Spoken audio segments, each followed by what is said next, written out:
Welcome to the Disadvantaged Communities Advisory Group. It's January 17th, 2025. I'm Julia Hatton. I'm the DACAG Vice Chair, and it is 1:05 p.m.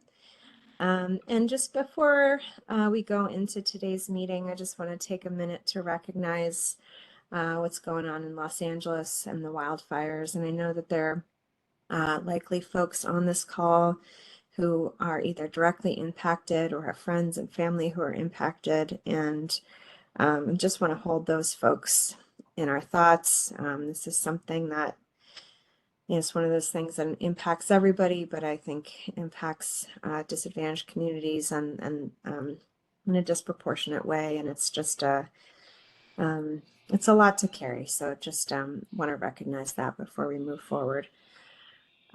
Before we do roll call, just a quick reminder that Senate Bill 544 requires members of the DACAG who are participating remotely to stay visible on camera.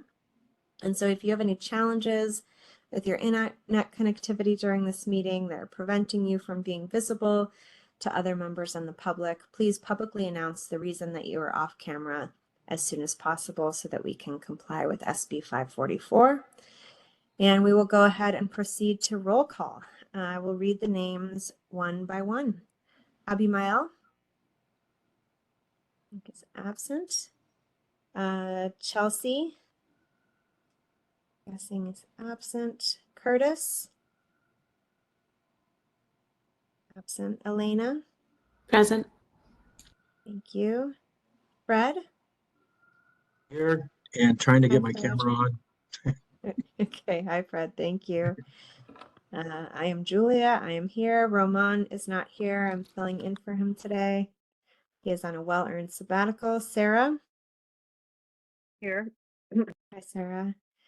Sanite? Here. Hi. And Stephanie? Here.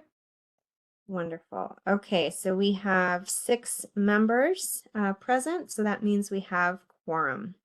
And that takes us on to item 2, which is general public comment. And agency staff will go ahead and provide meeting reminders and instructions at this time. Thank you, Julia. Hi, everyone. My name is Zara Jamshed. Apologies for the loud honking in the background. I'm support staff for the DACAG and regulatory analyst at the CPUC. I'm joined today by my colleagues Dorothy Marimi, Brian Young, and Francisco, as well as legal support from both agencies, Vanessa Baldwin and Renee Webster Hawkins.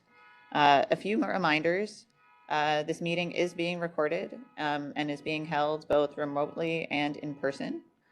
Julia is facilitating our meeting today and will conduct roll call votes for items that the DACAG is voting on to ensure a clear record.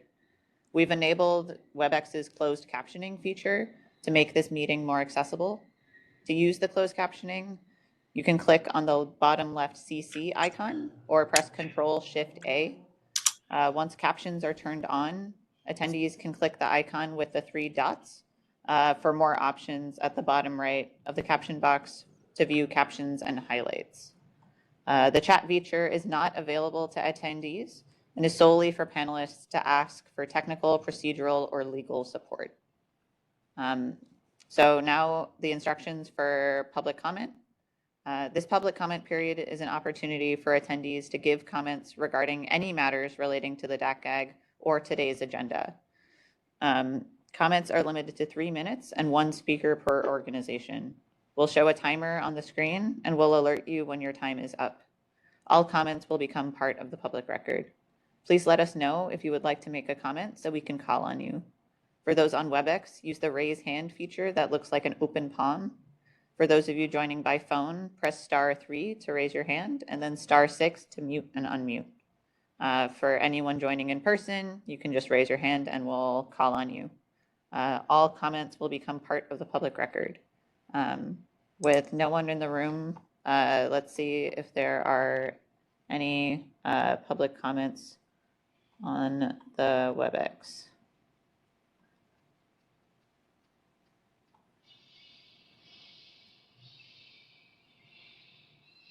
Seeing none, I'll hand it back to you, Julia. Thank you. And I want to recognize that Abimael joined us. So we now have 7 folks. Welcome. Good to have you here. Okay, we will move on to item 3, which is opening remarks by the CEC and CPUC leadership. And I'd like to start by acknowledging the commissioners that are joining us today. And you're welcome to say hello and to give brief remarks if you would like. And we will start with the CEC. Is Commissioner Monahan here? No. Okay. Commissioner Gallardo. Hi, can you all hear me? Yeah. Hi, Aretha. Hi, it's Aretha Walsh. I'm a special advisor in Commissioner's office, and I'm going to be sitting in for her today, taking notes and just making sure that all the important matters raised here get back to her. Thank you. Thanks so much, Aretha. Nice to have you here. Thank you. And moving on to the CPUC, I believe Commissioner Houck is in person in San Francisco. I believe she'll be joining us a little bit later. Okay. But I believe we have Commissioner Douglas on the line. Wonderful. Commissioner Douglas. Hi, good afternoon, everybody. I'm happy to be here. I know Commissioner Houck is looking forward to joining you soon, and I'm very much looking forward to today's discussion, especially since you're getting into some topics that are close to my heart, including the gas research funds. And so we're looking forward to that presentation. And it's just kind of always been on my mind to think about how the good research that goes forward can help us with our policy issues, such as in long-term gas planning. And so I'm looking forward to the discussion. I'll be here more or less for the duration of the meeting, although, you know, maybe occasionally in and out. But anyway, thanks very much. It's good to be here. Thank you so much for being here. Anybody else that I missed would like to make comments? Okay. All right. That brings us to item 4, which is the minutes. We have the minutes from the December 12th, 2024 meeting. And let's start by hearing any public comment.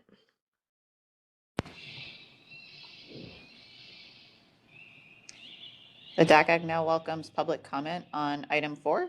Comments are limited to 3 minutes and 1 speaker per organization. We'll show a timer on the screen and we'll alert you when your time is up. All comments will become part of the public record. Please let us know if you would like to make a comment so that we can call on you. For those on WebEx, please use the raise hand feature that looks like an open palm.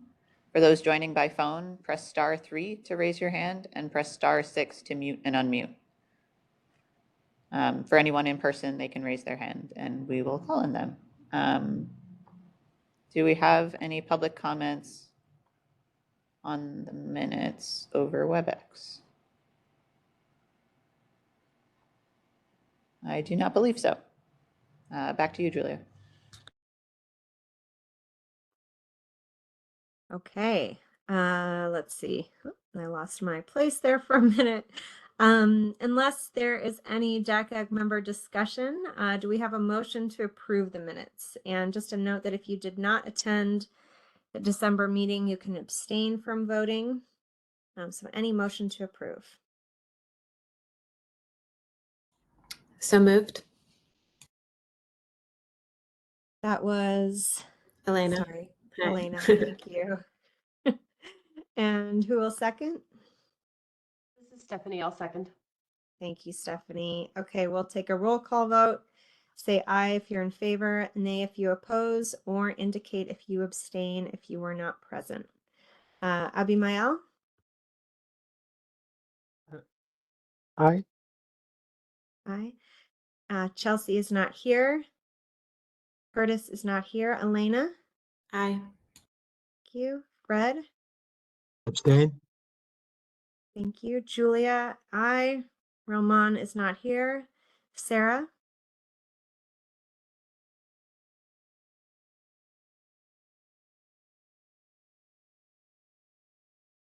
Sarah, you there?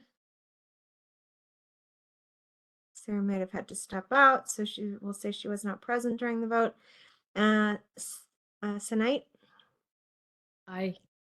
thank you. And Stephanie. Aye. Okay. Let's see. I did this was someone tracking that. I think that passes with 6.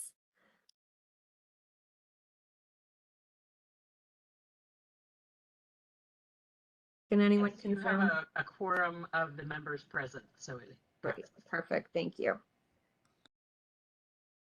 Okay, so item 4, approval of the minutes passes. Thank you for that. Okay, item 5, we are going to skip. This was an introduction and meet and greet with any new DACAG members. We don't have any new members at this time, so we'll move on to item 6, which is the CEC Gas Research and Development, or R&D program. So I am excited to welcome Jill Horing and Ariana Shirzai to present this item, and I'll turn it over to you. Great. Thank you so much, Julia. Good afternoon, and thank you all so much for your time today. My name is Jill Horing, and I manage energy-related environmental research in CEC's R&D division. And today I'm presenting on behalf of a larger staff team behind this proposed plan. We're going to give a short 15-minute presentation on the gas R&D program and proposed initiatives for the 2025-26 budget plan. And we've prepared a couple of questions at the end to discuss with you all, and look forward to hearing any additional questions and feedback that you all have. We have our initiative leads on here as well today to engage more deeply on the proposed initiatives. And I'm planning to propose discussion questions at the end, but feel free to jump in with any clarifying questions. And yeah, next slide, please. So for some background on the program, the Gas R&D program was authorized by legislation in the year 2000, and its scope is established both by legislation and through CPUC action. The Gas R&D program has a $24 million annual budget funded by a surcharge on gas consumption. Each year, the CEC prepares for review, consideration, and approval by the CPUC. The overarching goals of the program is to advance gas-related research and development done in the public interest to support the clean energy transition, increase reliability, lower costs, and increase safety. The research areas address issues that are not adequately provided for by the regulated market in the areas of energy efficiency, renewable technologies, conservation, and environmental issues, with a particular focus on equity and decarbonization issues. Research is designed to support state policy and provide benefits to gas ratepayers who fund this public purpose program. And additionally, the CEC considers collaboration and co-funding opportunities, such as leveraging federal funds and coordinating with investor-owned utilities. This program has funded technology development projects to improve cost and performance so that clean energy technologies can advance towards commercialization, as well as studies such as those that inform decommissioning planning and pilot demonstrations to further prove emerging technologies. Of the pilot demonstrations, approximately 70% of the projects have been in disadvantaged and or low income communities, which we hope reflects the CEC's priorities for investing in projects that promote equity and inclusion. Next slide, please.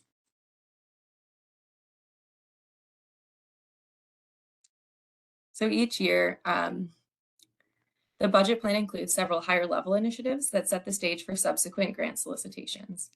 So how do we go about developing these proposed initiatives? It's an iterative process informed by several different factors. So that includes state policies, CPUC resolutions, and emerging research trends, such as those highlighted in roadmaps, research at labs and universities, and proceedings.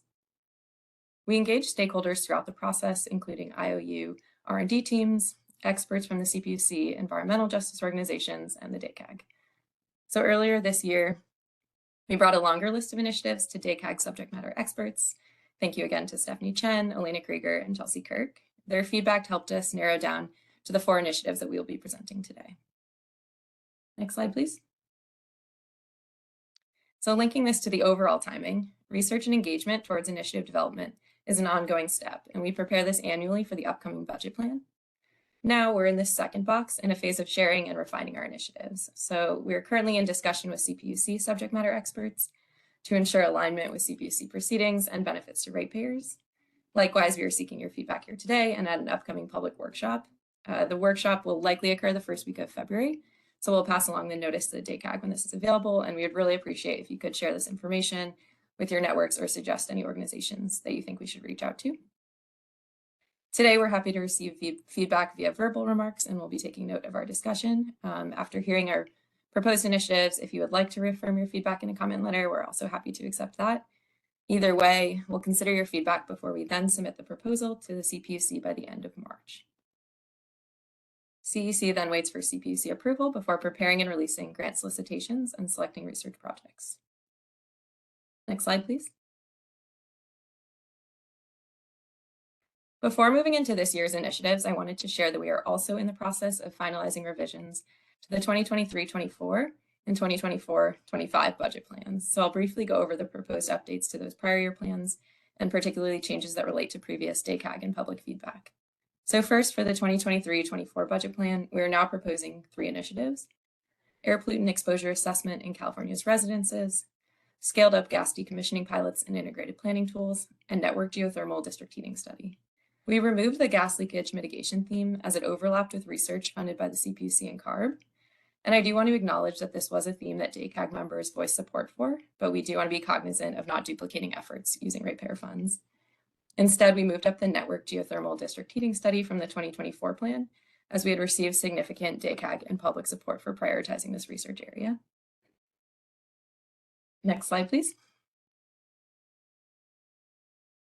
In the 2024 budget plan, which CEC staff presented to the DACAG last January, we are proposing research initiatives on support for equitable, safe, and cost-effective decarbonization of California's gas system, innovations for cost-effective operations and maintenance of critical infrastructure during the gas transition, and fuel-flexible distributed power generation.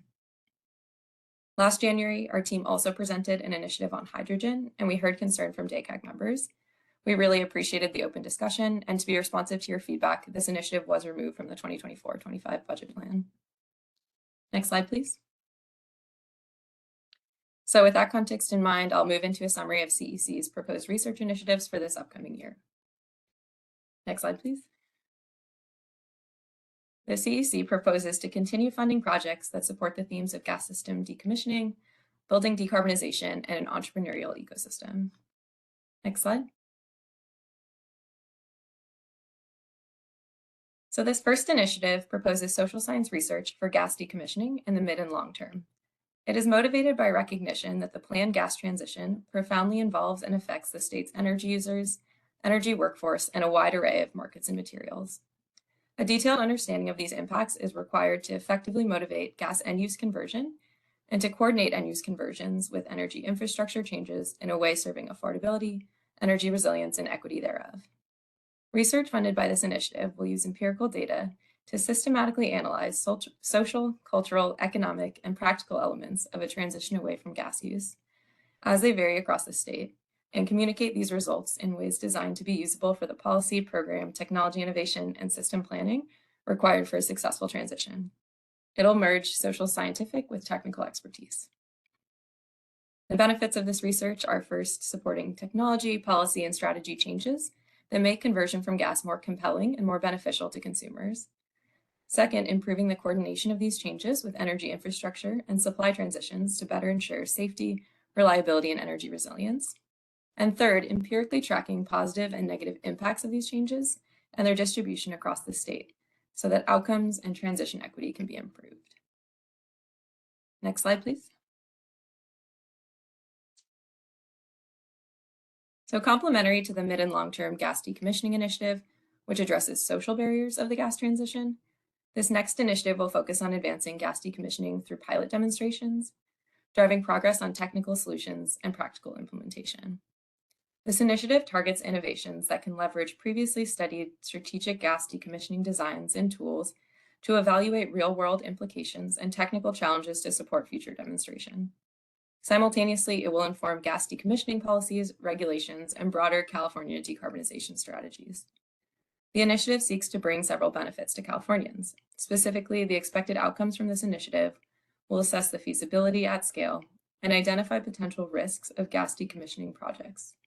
Ultimately, it can contribute to the state's climate goals to reduce greenhouse gas emissions and air quality impacts.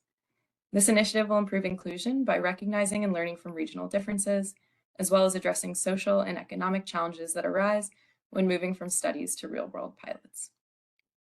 will also prioritize providing low-cost electricity for environmental and social justice communities. Next slide, please. So this initiative focuses on networked geothermal heat pumps. It is motivated by the need for community-scale decarbonization approaches that avoid unit-by-unit pruning, which can result in high costs to the customers remaining on the gas system. Networked geothermal heat pumps are an efficient solution to decarbonizing heating and cooling at the community scale, supporting the long-term goal of fully transitioning away from fossil gas. The key innovation of this initiative is to assess feasibility and demonstrate networked geothermal heat pump solutions in the context of California's unique climate, geology, population, and policy landscape. This technology utilizes the roughly constant bedrock temperature at 50 to 60 degrees Fahrenheit as a source and sink of energy for heat pumps, making it suitable for both cooling and heating. Networked GHPs have the potential to provide flexibility in scale, cost savings, and efficiency gains. This technology is being explored and piloted in other states, including Massachusetts, Texas, New York, and Colorado. So this funding initiative will examine opportunities and challenges that are specific to California. The benefits to Californians include the potential for decreased peak energy demand, both during winter gas peak and summer electric peak, which in turn can facilitate customer bill savings. Feasibility assessments and demonstration projects can also increase the likelihood of utility adoption, and in doing so, leverage utility infrastructure expertise and facilitate gas workforce transition. This initiative can advance equity by exploring pilot potentials within environmental and social justice communities, reduce emissions of greenhouse gases and criteria air pollutants, and finally minimize combustion risks. Next slide, please.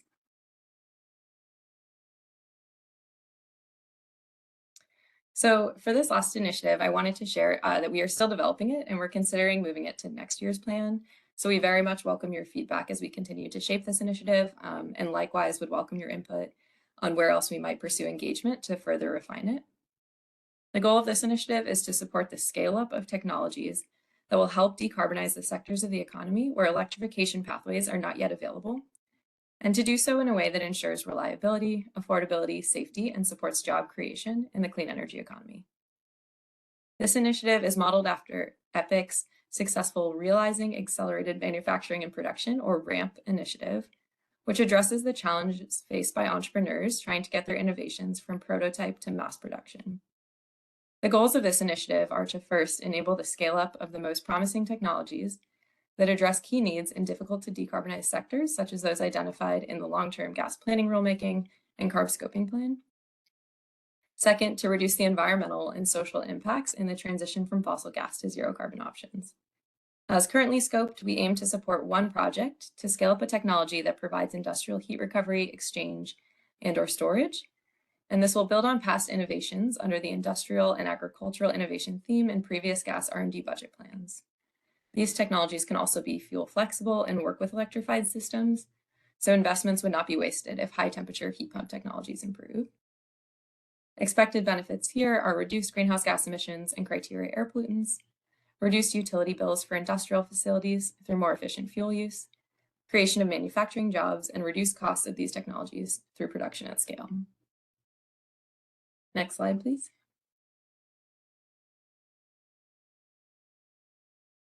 So in addition to seeking your feedback on these presented initiatives, we wanted to pose a broader discussion about equity considerations in our budget development and program administration. In a recent resolution, the CPUC asked CEC to coordinate with DACAG and disadvantaged community stakeholders to comment on how we can administer the program more equitably. Last year, we shared some of our practices and heard feedback on providing more updates and targeted engagement.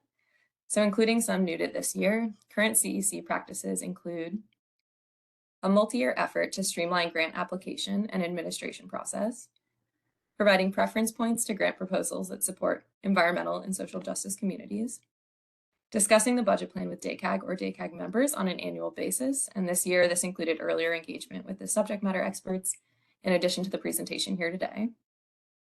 And also new this year, we conducted an initial environmental justice roundtable with representatives from several EJ organizations. We heard where they would like to prioritize and deprioritize investment and incorporated this feedback in our budget plan development. We welcome your input on additional ways to conduct outreach and engagement or to improve our program administration.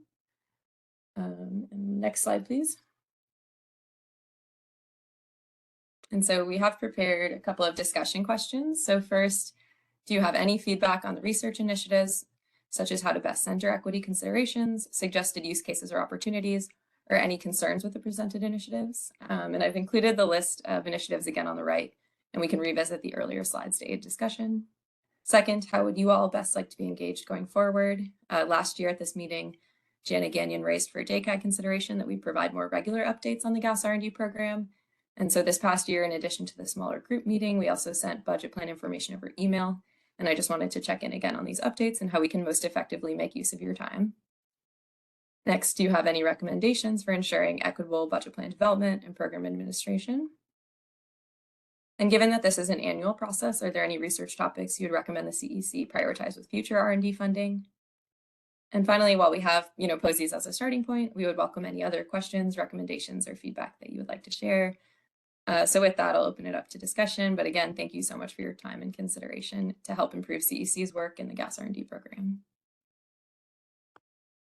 Wonderful. Jill, thank you so much for that presentation and for all the work behind it. Before we move to DACAG discussion, do we have any public comment on this item? Thanks, Julia. The DACAG now welcomes public comment on item 6. Comments are limited to 3 minutes and 1 speaker per organization.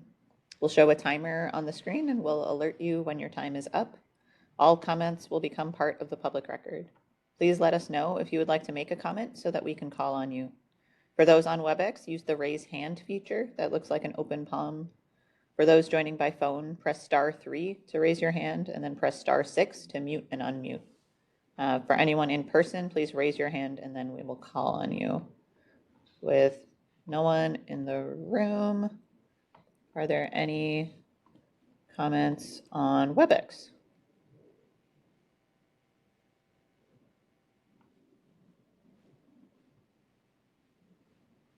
Seeing no raised hands, I'll hand it back to you. Okay, thank you. DACAG is open to you for comments and discussion. Maybe we could have the slides of the questions that Jill had posed or discussion topics back up.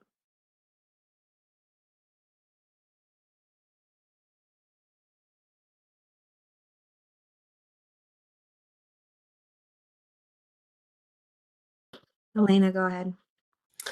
I already, again, provided feedback as part of the SME, and I think I told you that, and I'm still very excited about some of these, including the network geothermal. I think I just wanted to add that particularly given the likely lack of leadership at the federal level in the next few years and the cutting edge nature of a bunch of these programs, encouraging data transparency in real time. I think, sometimes projects get finished and there's a report that gets published a year later or 2 years later, something like that. But I think trying to make sure that as much information as possible is shared in real time as much as possible throughout the projects will help not only California, but honestly the rest of the country figure out how to adopt all these technologies and sort of become a leader. And so I think these have an opportunity to catalyze change in a lot of places. And anything we can do to do that, I think would be pretty awesome. So thanks. Thank you, Elena. We will take note of that and see what we can do. Thanks.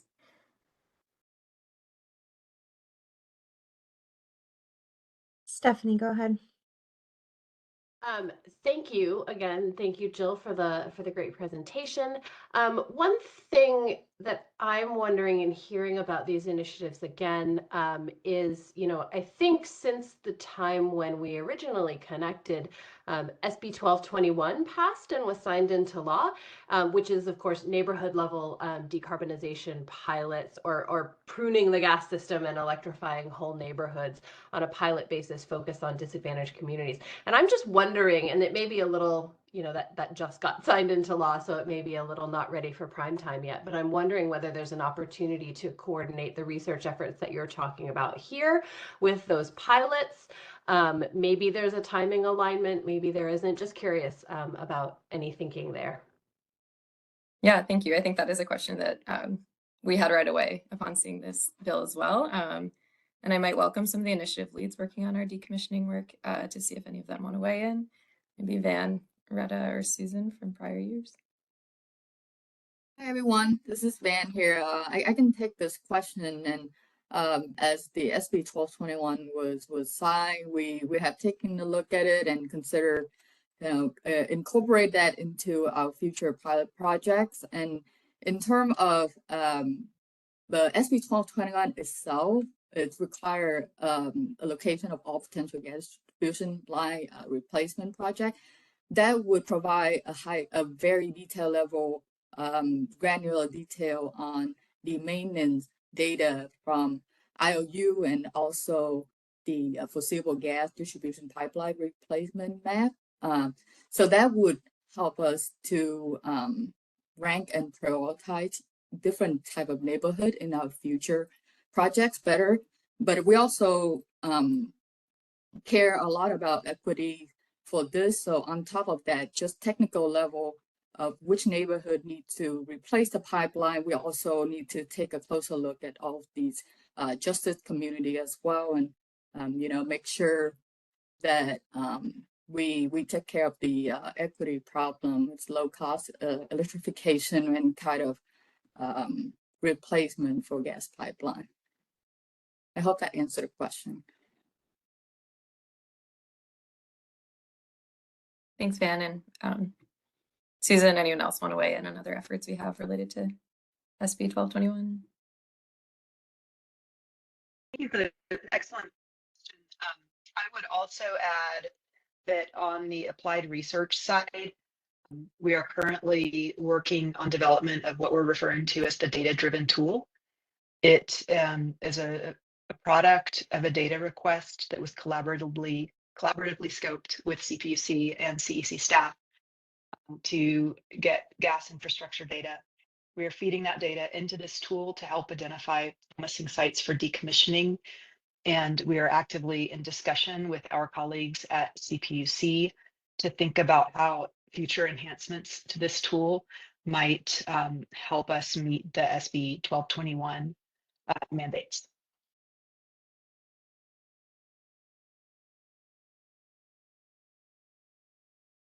Thanks so much.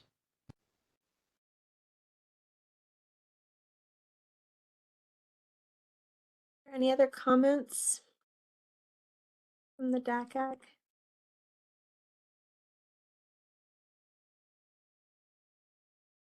Yeah, Elena. So one last research question I'm interested in is we have a lot of modeling trying to look at what, like bill impacts and benefits are of a lot of these transitions. It'd be really interesting to get the data on actual versus projected savings or impacts of various kinds, so that we can sort of update those projections for transitions across the state. Again, that might be something that's included, but would be pretty valuable. Thanks. Yeah, thank you. I think potentially would be included within the social science research questions, but something we can consider adding if not.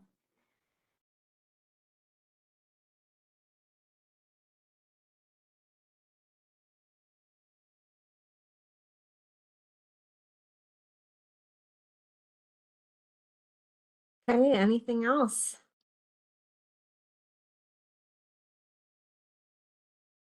This is Sarah. Yeah. I have Go my hand ahead. raised. I don't know if you could see it. I had a question about the project or the area that you guys removed based on feedback or delayed. I wasn't clear on that.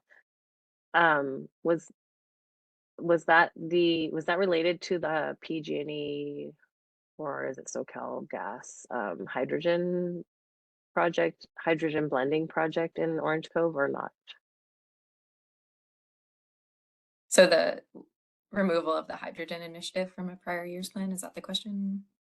Yeah, I think there was a project that you said you removed.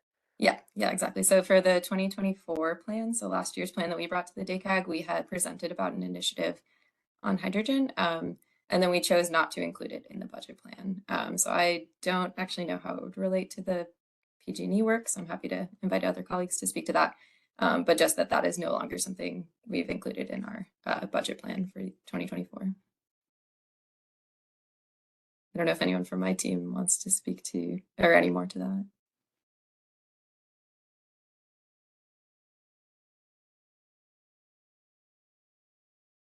Did that help clarify it all, Sarah, or did I speak more to some aspect of that question? Maybe not, but I think it actually was I think it's a SoCal Gas project that they presented. So I can get an answer offline if that's helpful. Susan, I see you coming on. Would you like to add anything?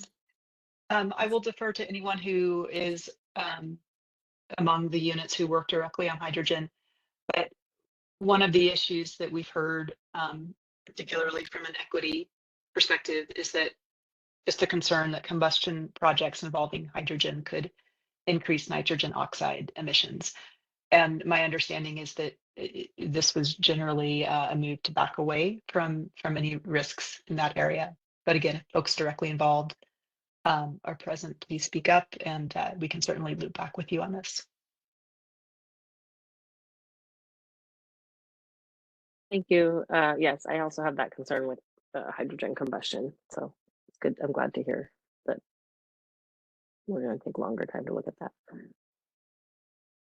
Hi, this is Retta. Can you guys hear me with the Energy Commission? I hear you. Yes. Oh, sorry. I think this might be in reference to the hydrogen deblending initiative that was originally proposed. And I think there are a couple of hydrogen projects that we have ongoing exploring the role of hydrogen in decarbonization. And the goal, if I remember correctly, was to kind of see what the outcome of those projects were before we start looking at the deblending efforts. So it wasn't necessarily tied to the utility project you referenced, but I think there are a lot of hydrogen blending projects and looking at the role of hydrogen, that there's interest in kind of seeing some of those results before we move forward with that deblending initiative. Thank you. Sorry, and what is deblending? Is that the opposite of blending? Separation? Yeah, so basically like pulling mixed gas out of the pipeline and separating out the methane and the hydrogen for end uses that requires a higher quality hydrogen and can't use the mixes as efficiently or effectively. Thank you. Sanai. Thank you, Julia. Yeah, thanks for that great presentation, Jill. The question I have is in regards to network geothermal heat pumps.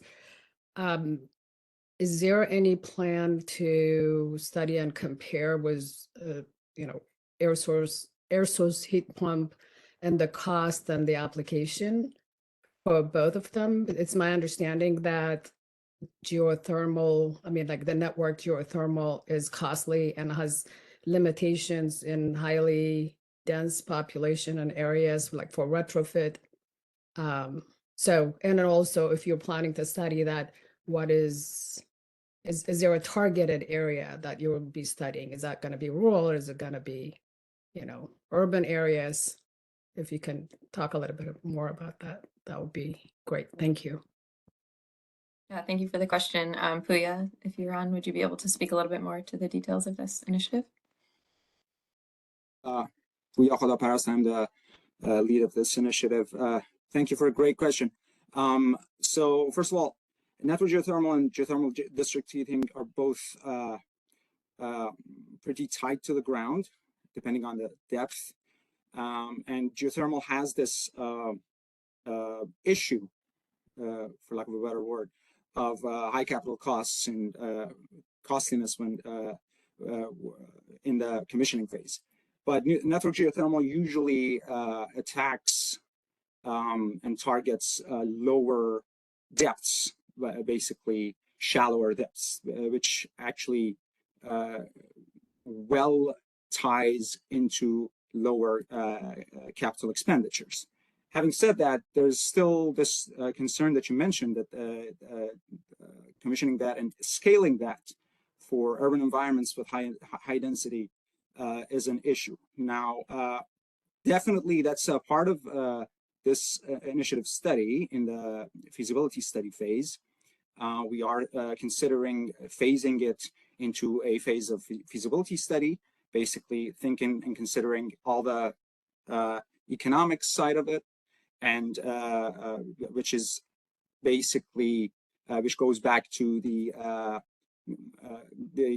California specific parts of the initiative, because there are a lot of studies that show that contrary to popular belief that in urban environments there might be exceeding capital costs because of the gains in terms of efficiency and coefficients of performance, even compared to air source heat pumps. The economics favor high population densities. Now, this does not negate the fact that the commissioning part is definitely costly and may not be feasible for communities or individual users. So one other aspect of this study that we are considering is to bring in and study rate-based models, and to bring in and study the expertise that the utilities can have in this space. So utility rate-based models have been studied and are being studied in pilot demonstrations in Massachusetts, for example. Framingham, Massachusetts is seeing utility Eversource studying and commissioning a pilot in this ground. This happened in June of 2024, kickstarted. The question of data still remains a valid question. We don't know how transparent these pilot studies are, but we do know that there are organizations that are very, very active in this study and this pilot. At the same time, I hear your concern that this might be just too costly for independent users in the commissioning phase, but that can be remedied by certain aspects of these studies, and definitely will be studied in our feasibility phase. Thank you for that explanation. But could you emphasize or elaborate more on the California application of this? Even you said that Boston, there's a study going on in Boston. So what is the difference? Why do we need to duplicate studies that have been done in other places? That's a great question. So a major difference is climate. California has a mild climate with more cooling demand most of the time in most of its highly dense populated areas than cooling demand in the winter. And these geothermal networks and geothermal as a whole are known to be very efficient in winter climates or in cold climates, in high winter demands. Network geothermal, though, has the advantage of providing both cooling and heating applications, and because it's a heat pump, and by nature it can actually produce both heat and cold for the user. I was just listening to this podcast about how network geothermal may be considered to be actually very cold favoring in terms of climate, but there are studies coming in from tropical climates like Singapore, for example, that offer advantages from network geothermals and geothermal heat pumps as a whole. But even considering those studies and the fact that they are very early and preliminary, and that's one aspect of that feature, I would say definitely the need for the study to be done in California's climate and population and policy landscape, and also even geological landscape, is very much important. One last question then. So where do you think this technology will be more feasible in California, urban, rural areas? Because I think my concern here is that if we are focusing on equity, most low-income communities happen to be in highly densely populated areas where you don't have that opportunity to dig underground to create this kind of, heating and cooling because of the cost. We know that air source heat pump is easier and cost effective to do in dense areas. So could you just elaborate on that one, please? Yeah, that's also, these are all great questions. Thank you for asking these great questions. I will start by making an example of West Union, Iowa. There is this small city in Iowa. I think there is around 200 or 300 users connected to this geothermal network, and they use a very interesting layout or configuration of this network. So digging holes in the ground, especially in highly dense and populated urban environments, is an issue. That's definitely taken as a valid point. And how they went about it is they used actually the city court and other publicly owned spaces to basically use a very more centered and compact configuration. So if you need an area for this heat exchange to happen, you can either go by singular configurations. Basically, each residence have a singular hole drilled into the ground, and then connect those using a network of pipeline, or you can have a yard, for lack of a better word, of these wells drilled, shallow wells even drilled, and then basically use that as a capacitor to exchange energy with the ground in cold or warm seasons.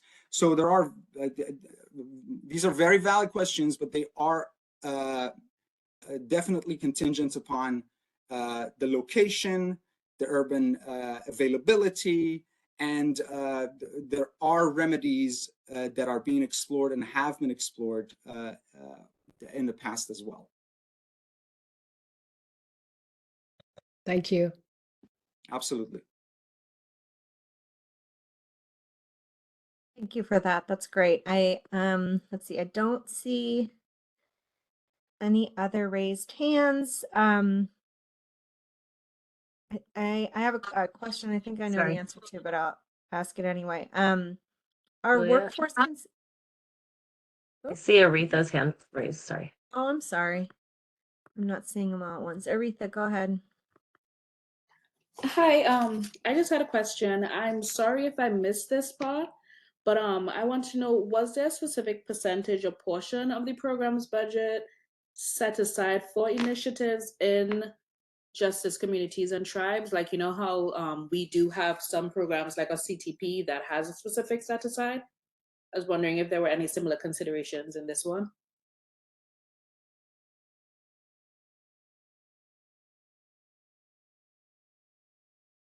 I actually don't know the answer to that, and I'm wondering if any folks who have been involved in prior plans can speak up to that.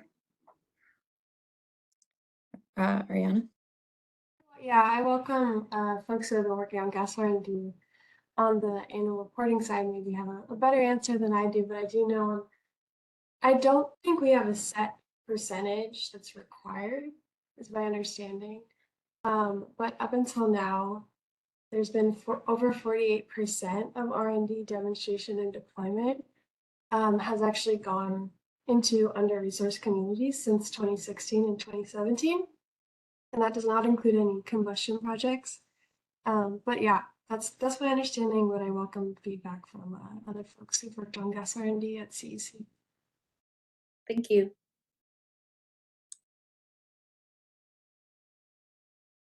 Thank you for that. My question was going to be is whether or not workforce considerations are a part of the research at this point, or has that come sort of further down the line?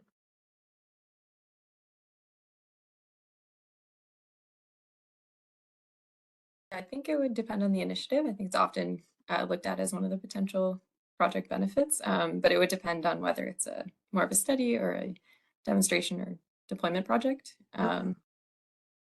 Yeah, if any initiative leads want to speak to specifically in their program, but I think it does depend. I'm the lead for this is Mitra Moisey from CEC. I'm the lead for the social sciences one. I do think that we intend to look some at the workforce aspect, including sort of transitioning people from gas, the workforce from gas to electric or other alternatives. So that's definitely part of what we're thinking about, is even, part of, enabling our change. And I also wanted to respond to Elena's comment earlier about the need to look at actual energy use costs or any energy costs, and we do intend to do that. In fact, we're sort of want to build a complement to a modeled version of what the transition looks like, to bring in empirical data as much as possible, and to do, to highlight what the distributions are so that we can all see what's actually happening versus in a sort of flattened modeled area. So yeah, we intend to look at that.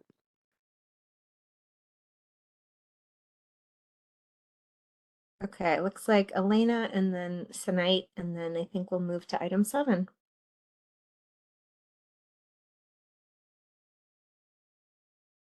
I think you're on mute, Elena. There we go. I'm glad to hear you're comparing it to bills, and I'm also interested in Sanait's comment about comparing this to air source heat pumps. And Sanait, one of the things I know I was interested in the geothermal is that the electricity use should be lower than for air source heat pumps, which means that the operating costs are potentially lower. It's a new enough technology that we don't know what the balance is yet between the upfront costs as opposed to the operating costs. But there is some potential, as we see escalating electricity costs, that the network geothermal might be able to bring down bills in the long term, as long as those upfront costs aren't so high that you offset it. And again, assuming that there's financing or other ways that, a community could invest in a transition, which we might be able to see if we're pruning, the gas system one section at a time, right? Like a bunch of these things all fit together. So is it going to be the better option? I don't know. But I think that there is some potential for those operating costs to be lower and to potentially benefit bills in the long run. Yeah, if I may make another comment. Thank you, Elena, for the additional comment. That is absolutely true. Air source heat pumps have coefficients of performance of about 2 to 3, whereas geothermal heat pumps up that by 4 to 6, and then network geothermal heat pumps have been reported to show coefficients of performance upwards of 10 at some locations. One reason for that is they basically prevent waste of heat from a lot of users, like data centers, for example, or hockey rinks. So there's this network element that becomes extremely important. Now, Elena is also right by saying that we still don't know exactly if that economically is worth the capital expenditure. It depends on a lot of different variables, but it's definitely a very worthwhile endeavor to study, in my opinion, at least. Thank you.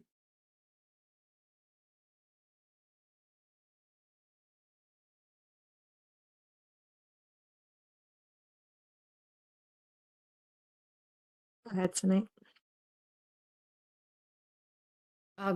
Thank you, Buzz, for the additional comments. Elena, thank you for explaining where you're coming from about supporting the network of the geothermal heat pump research. I do agree. I mean, it's good to explore these ideas and technologies. but I mean, I'm no expert in this field, but from what I've learned and read, again, it's geothermal is more feasible to new development because you could plan it ahead of time and it can be cost effective. But in urban areas and retrofit, it just prohibitively expensive. That's what I knew, and that's where I was coming from. But I definitely support the research. So the question I have, the last question I have, this is another last question, is like, how is a $24 million budget appropriated among the initiatives? Are there any initiatives you were prioritizing, putting more funding in getting results quicker so there's more applications to do? Or yeah, if you can talk a little bit about that, Jill, I would appreciate it. Thank you. Yeah, I'll start off by saying that we are in the process of getting these worked out and approved, so I won't share very specific numbers in case they change, but let me pull this up so I don't say something incorrect. I think generally in programs where we have some sort of development and demonstration project or an initiative that requires higher levels of funding. So for the geo-networked heat pump study, I think would see more of the funding going towards that, as well as the pilot projects to advance gas decommissioning. Does that help, or would you like more specific discussion on any of those? I mean, yeah, no, I think that helps. I mean, I was hoping for the pilot projects because I think those will be great to do early on. So I do appreciate that. Yeah, and I appreciate that feedback. And if anyone else from the DACAG would like to weigh in on where they would like to see, prioritization of funding, that's very helpful for us. Thank you. Thanks. Okay, thank you again for that presentation and for the great questions and robust discussion. That was a good one. We will move on to item 7, which is the 2024, thank you, Jill, DACAG report, the DACAG annual report. And I welcome CEC and CPU staff to help us get started with this item.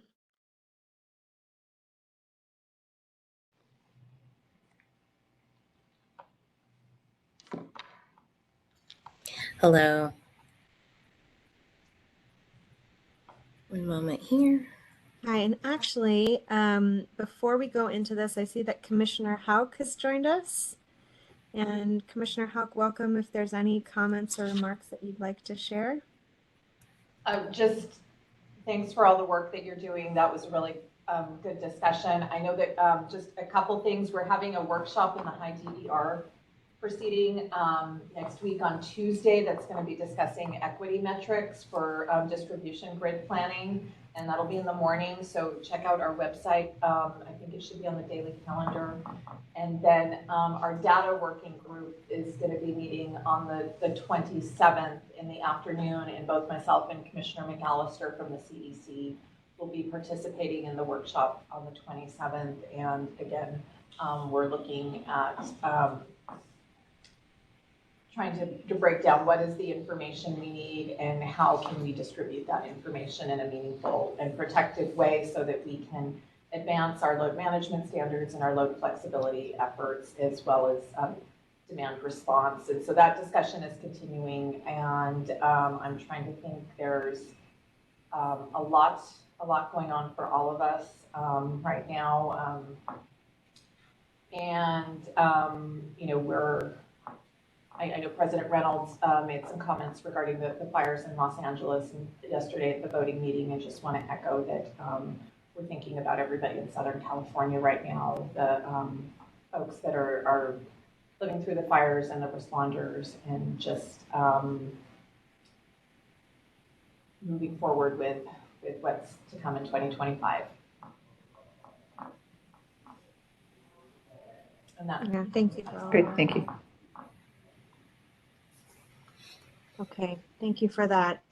Okay, yeah, let's move into the 2024 DACAG annual report.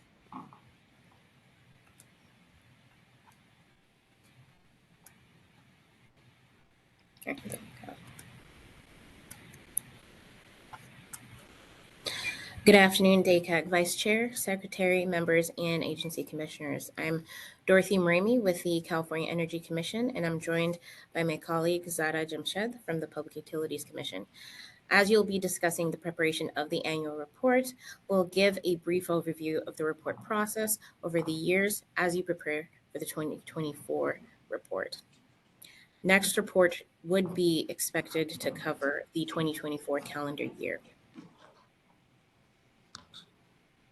So the report is among the list of DACAG duties in the DACAG Charter and serves as a vital document summarizing DACAG's advice and activities over the past year, in this case, January through December, for agency leadership and staff as well as the public.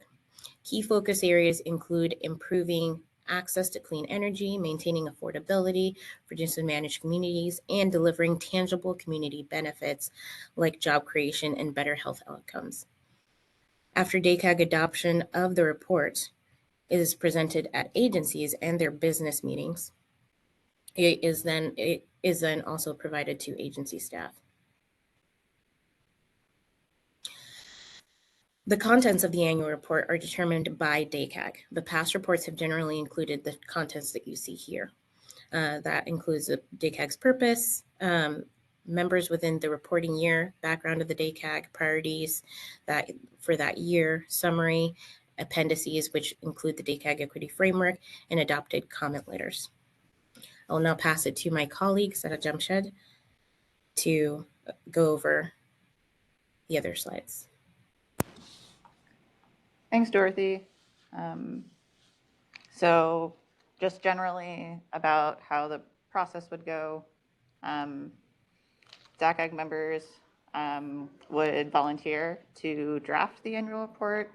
In general, we're suggesting around 1 to 2 members, for coordination's sake, but also I think we're still navigating kind of BK rules around subcommittees, and that this just kind of has the least legal risk in terms of accidentally having the report as a subcommittee. So the draft would be produced by these volunteers. Agency staff can provide support in proofing and formatting, but ultimately this is your report. So the content is best served when driven by DACAG members. Dorothy will be providing meeting minutes and comment letters, so that aggregation of documents is something that she has agreed to take on, which we really appreciate. And then once the document is created, members would have the opportunity to review, and the public would have the opportunity to comment. Can we go to the next slide, actually?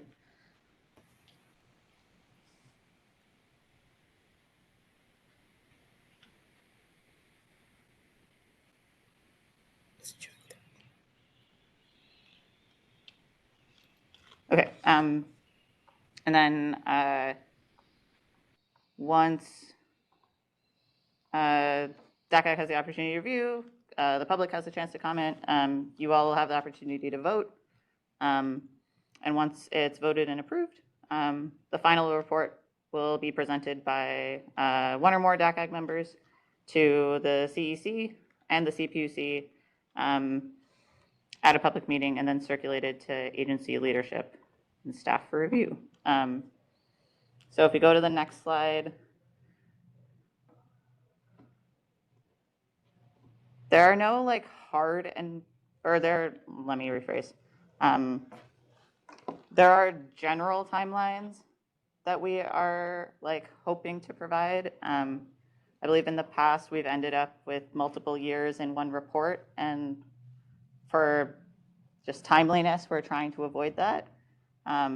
So our goal for the 2024 report would be to have it ready to vote on by the March meeting, which is currently scheduled for March 21st. We would also like to then send the report to each commission by the end of March, assuming that the vote is approved at the March meeting. The annual report would then be ready to present at CEC business meetings and CPUC voting meetings. And hopefully we would get that before the end of May. And yeah, just a note that we're going to be coordinating with each commission. And so DACAG should work with me and work with Dorothy just to make sure that we can get the annual report on each agenda as our hardworking commissioners are very busy. And I think that that's pretty much all we had. We're obviously available for any questions and such, but figured you all would want to take this time to discuss around who wants to take ownership of drafting and such. Thank you. Thank you both. That's really helpful. Yeah, before we move on to that discussion, is there any public comment on item 7? DACAG now welcomes public comment on item 7. Comments are limited to 3 minutes and 1 speaker per organization. We'll show a timer on the screen and alert you when your time is up. All comments will become part of the public record. For those on WebEx, please use the raise hand feature that looks like an open palm. For anyone joining by phone, press *3 to raise your hand and then *6 to mute and unmute. For anyone in the room, please raise your hand and we will call on you. Seeing no hands in the room.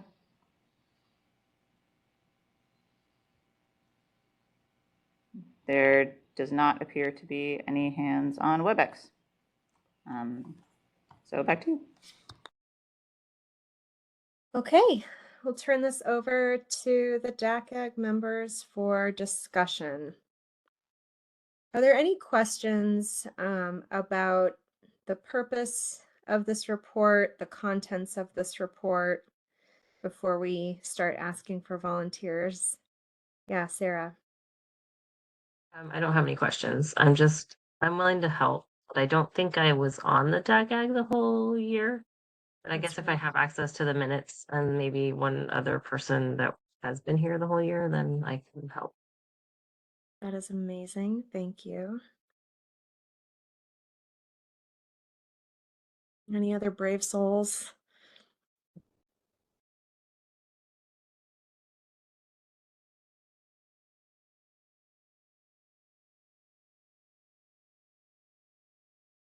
Sarah, I can't do, the writing and things like that.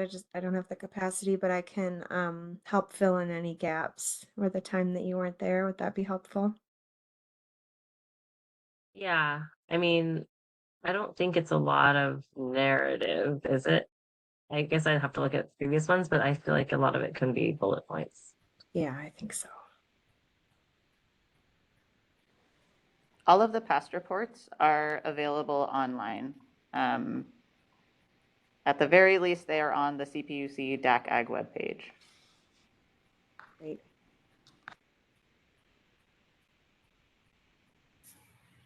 Thank you, Sarah. Let me know how I can help. And any other Does that mean comments or that questions? you and I are the committee? I think so. The non-committee, Okay. yes. Not committee, sorry. We are the The team. ones. Volunteer. The people. Yeah. Thank you. Anything else on this item? I did see here it says, well, I don't know if anybody has anything that they really want to let us know now that they wanted to be included in the report.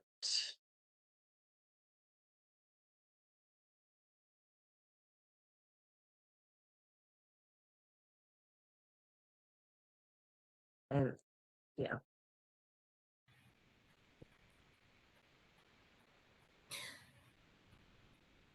Just to add, so Julia, Sarah, so I'll be sending both of you a folder with the information I mentioned before. That would be the comment letters, the minutes, some summaries, for you to hopefully they'll help with the creation of the report, and then even the space, you can use that space to collaborate within it for that. And then anyone else, since for BK purposes, if anyone else wants to add on beyond this, I think it can't be a quorum of members, and legal can correct me if I'm wrong, but until we get to a few more folks who want to volunteer, folks can send it to me. And if we pass that, of course, folks can send it to me and I'll make sure everything is in that space. Thanks, Dorothy. Elena? Sorry if I missed this, and I think I've been confused about this in past years, but who is the primary audience of this report?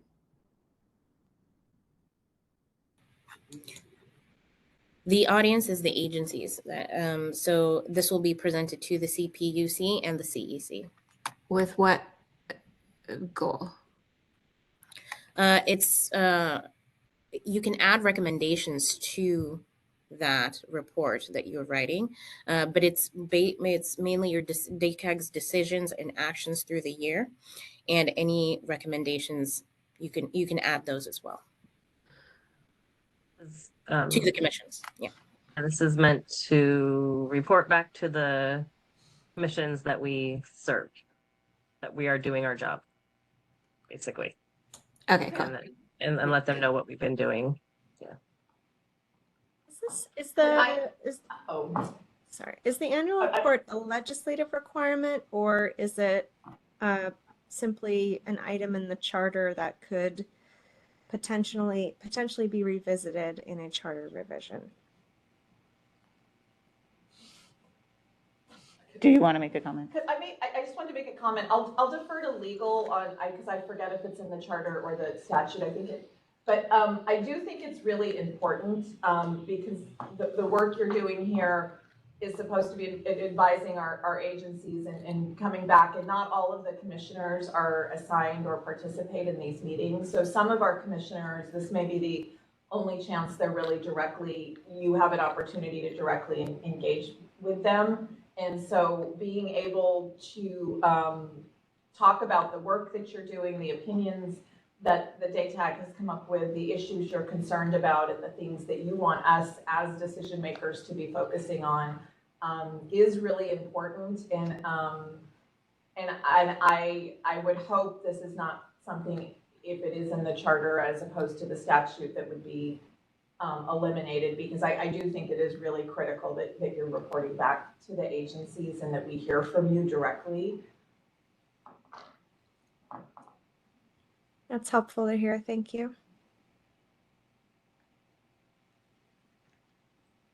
Hi, this is Renee. I can confirm that this is a requirement in the charter and not expressly in the statute, although the group as established is required to provide advice on programs. So it's one of the forms in order to do that.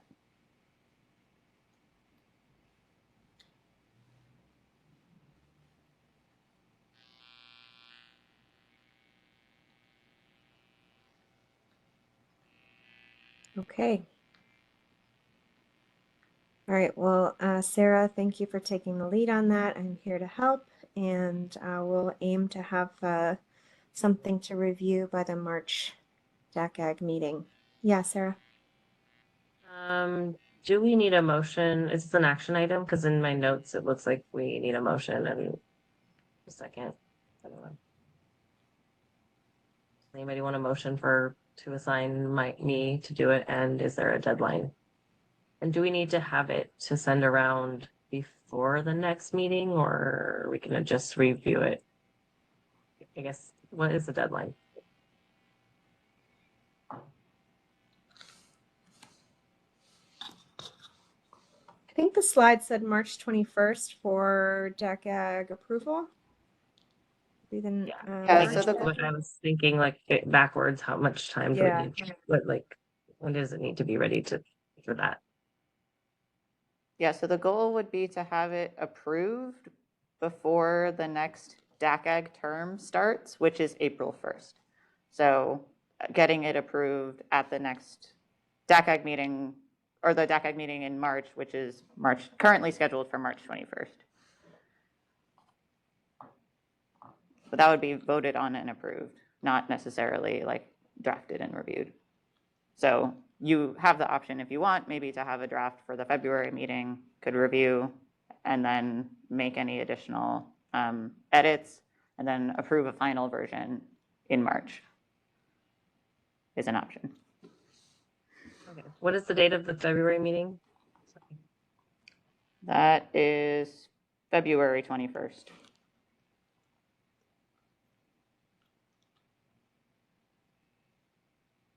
Do you need materials a certain number of days prior to meetings, or?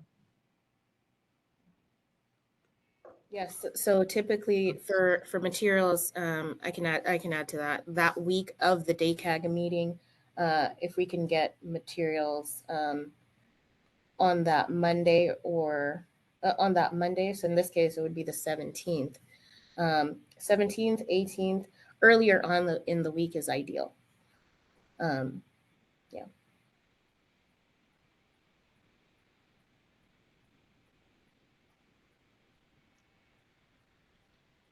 Do we need a motion? Need to vote on this one? That's not in my notes, so. It's entirely your prerogative how formal you want to articulate this work plan. I put it in the notes just in case. So yeah, it's up to you. I don't think we need to vote. I am putting that we will work to create the first draft by February 17th. Thank you. Okay, with that, we have a 5-minute break scheduled. So if folks could be back at 2:27, feel free to stretch, and I will see you back in 5 minutes. Thank you.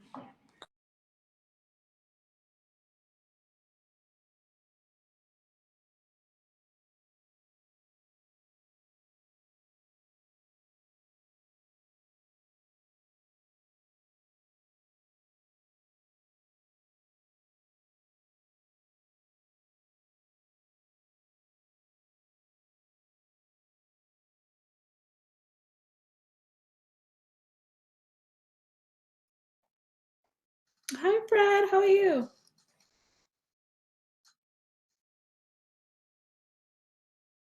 Good. How you doing?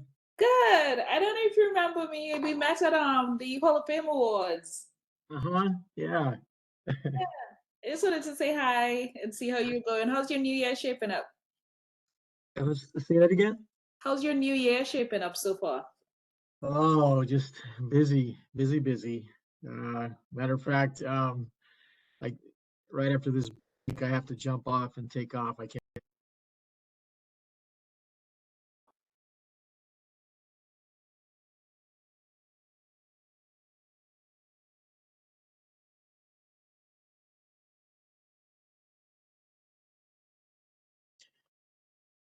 Julia, I'm gonna have to take off. Okay, Fred, thanks for being here. Okay, sorry I couldn't stay longer. Thank It's you. all good. Appreciate you. Okay, have a good day. You too.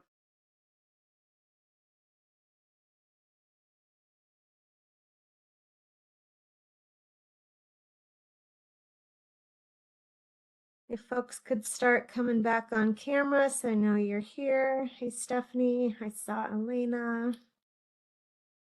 Sarah's here.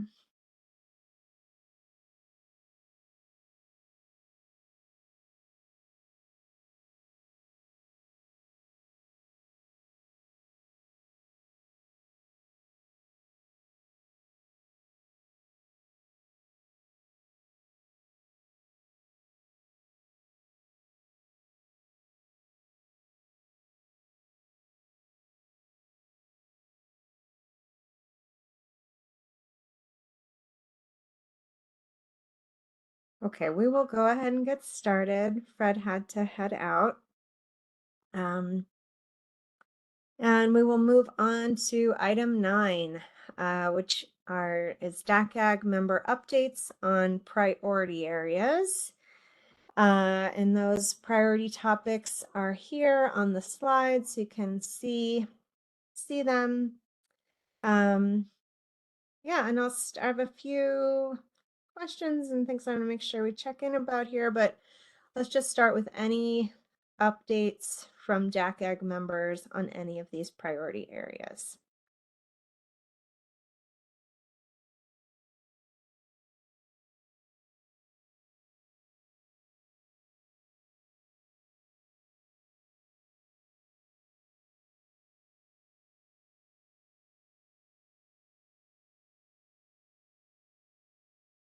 Okay, hearing none. Oh, go ahead, Elena. I just wanted to add a quick follow-up actually to one of the presentations we had 2 meetings ago about the social cost calculator. I brought up the question of whether the methane leakage rate being used was based on production or on end use. And it looks like they state that it is based on end use, but is based on a citation that is production. And the end use number should actually be higher if you use that paper, 2.9% as compared to 2.3%. What are the implications of that, Elena?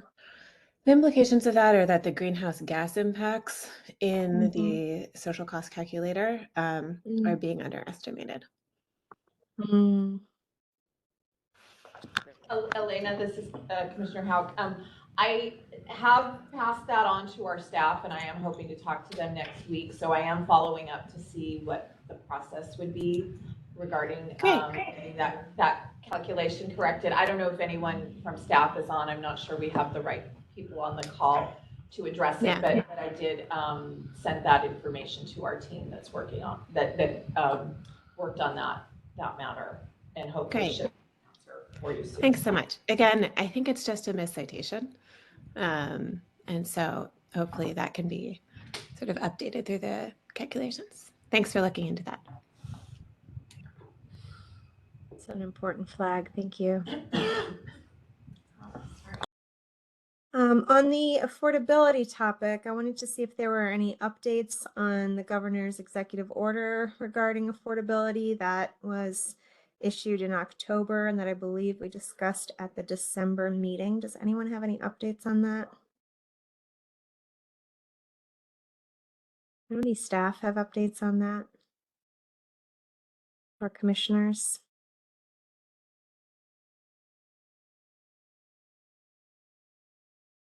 Hey everyone, this is Commissioner Noemi Gallardo from Energy Commission. Just to clarify, Julia, since you're asking commissioners to, is that on the executive order? Yes. Commissioner Houck, I heard you earlier. Did you want to comment on this one? Oh, and just for clarification, was the question if there was an update on the report or on the letter that DACAG had sent to the commission? The letter was sent, so yeah, any updates on the report or anything else, next steps, etc., would be incredibly helpful. So, and Commissioner Douglas, if I'm wrong, correct me. I think that our executive team is coordinating with the governor's office, and then the governor's office will I think decide on what the next steps are. I don't think we have much more information than you do, unfortunately, right now. But as soon as we do know more, we can definitely talk more about it in the next DACAG meeting from when we have that additional information. But I think that's where things are at the moment, at least on our end. And if Commissioner Gallardo has any other information on the CEC side. Yeah, that's correct. We don't have any further information. No, I was deferring to my CPUC colleagues because I don't have an update either. Affordability falls more under their jurisdiction, so I appreciate that. Okay, thank you. We'll make a note to keep checking in about it on the future agenda items. One of the things we want to, sometimes at this time of year, you know, in the first meeting of the new year, we will review and revisit our priority topics. We talked about this in the agenda setting meeting, and we felt like it hadn't actually been that long since we updated this list. So we felt at that time that this was still an appropriate list, or that at least we shouldn't go through the whole elaborate process of coming up with a new list. That being said, if there are topics that you think don't need to be on here, if there are new things that you think are sort of glaringly missing from this list related to our framework and purview, now would be a great time to suggest those. One of the things we had talked about at the agenda setting meeting was there some sort of quantitative way of understanding how often each of these topics is coming up throughout the year? So how many SME meetings have there been per priority? Can we quantify the number of agenda items per priority? And that might let us, you know, give us a sense of where we need to pay more or less attention, or maybe, you know, something we thought was a priority is not. I don't know if we have any of those numbers now. So qualitatively, is there anything that anyone wants to ask or add?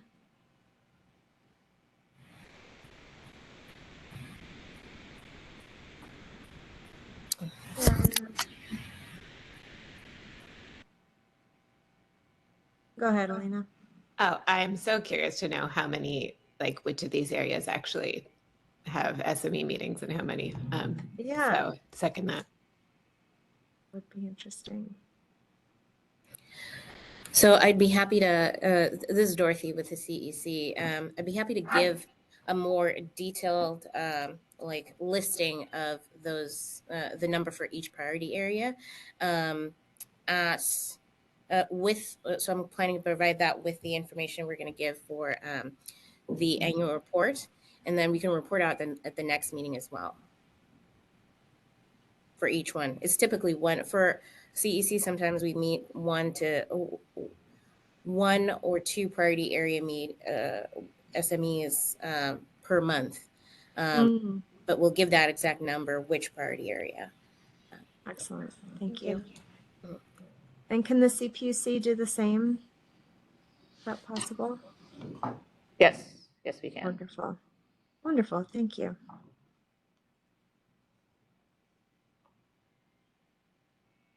Anything else on this topic?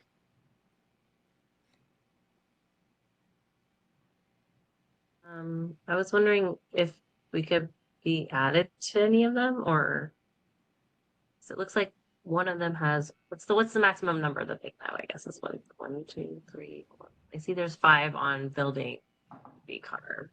Is that the maximum? Yes, 5 is the magic number here. Okay, because I was interested in tribal and community engagement and participation. For some reason, before I thought there was too many people. It looks like there's room on that one. And then the other question I have is on affordability, I guess, the definition of what you guys are covering there. Like, do you talk about like disconnections and that kind of stuff? Because I know that's a thing that's also Would that fall under the reliability, resiliency, and load flexibility, perhaps? No? I don't consider it part of that because disconnections are usually due to non-payment. So it's usually about affordability. I see. And like how we handle, like what are the policies? I think there was a disconnections proceeding, and I don't know if Commissioner Hauck is still there, but I don't know. So I don't know if it's under the affordability for what the DACAG has put into that group. I do agree with you though, Sarah. I think obviously the disconnections is related to whether people can pay their bills. That proceeding is ongoing. We're addressing the SB 1142. I think I got the statute right. So issues on in regards to utility consideration factors to consider before disconnecting. We're also reconsidering the caps in that proceeding. We just did a workshop last month that I think the recording is on our website, and are going to be taking a look at what and how to move forward with the different programs if there needs to be adjustments to those programs. So I think that's a pretty important proceeding in regards to affordability issues that's happening right now. And so I'm not sure if I answered your question or not, Yes. but Well, I guess I think I would add this affordability and disconnections. I don't know. I'm not on that SME group, but I just want to make sure that was on the radar, that I consider that part of affordability, and I would hope that we all do. Are we able to change the topic title to affordability and disconnections? Can. If DACAG does want to do that. Do we need to vote on that, or can we just do it? Renee, is a vote required? I believe we can just do it, but since the last ones were adopted, just want to check in with legal. This is Vanessa. I thought I recall last year we also voted on the changes. So, I mean, this is kind of modifying that priority area, it sounds like. So, I think it's just more clarifying it or defining it more clearly, but I'm not opposed to taking a vote either. So, Didn't we write up definitions? We did not already. We do not have definitions for this set of priority areas.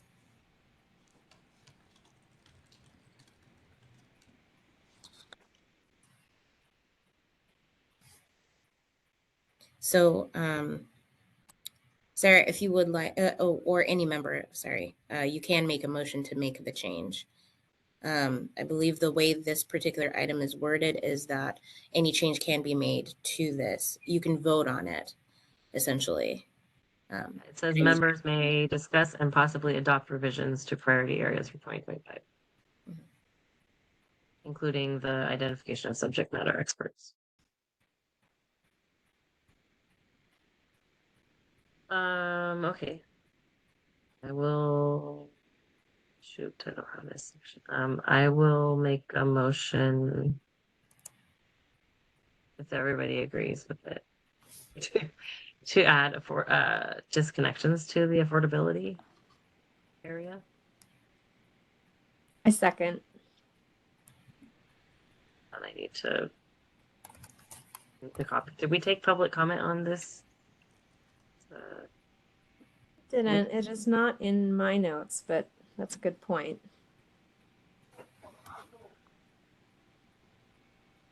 We don't think we need to, but would want to confirm with legal.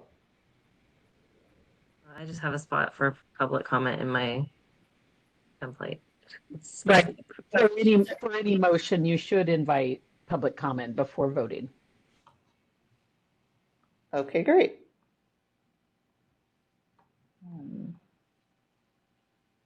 The DACAG welcomes public comment on item 9. Comments are limited to 3 minutes and 1 speaker per organization.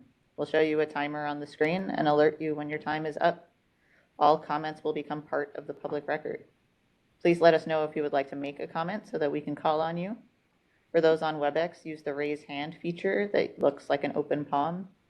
For those of you joining by phone, press *3 to raise your hand and then *6 to mute and unmute. For anyone in the room, please raise your hand and we will call on you. With no one in the room, we'll see if there are any comments on WebEx. And I do not see any raised hands. So back to you. Okay. Do we start the vote over and I do a roll call?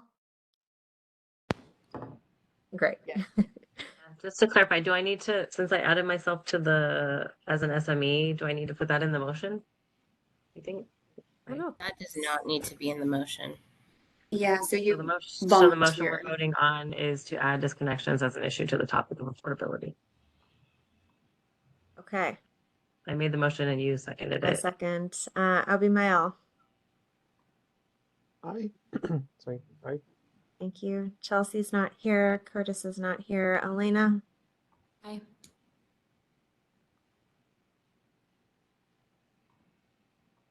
Elena, are you there? Oh, sorry. I think I spoke as I was unmuting. It's okay. Aye. Fred had to leave. Julia, I. I just realized, do we have quorum still? Good question. Yes. Sorry. Yes, okay, thank you. Okay. Sarah. Aye. Right. Aye. Stephanie. Aye. And with that, the motion passes. Okay. Is there anything else on priority areas? Yeah, Dorothy? I just had a quick question. Since Elena brought up definitions, I was wondering if the members wanted to define these better for staff or for your work. Yeah. Any members have strong opinions on that?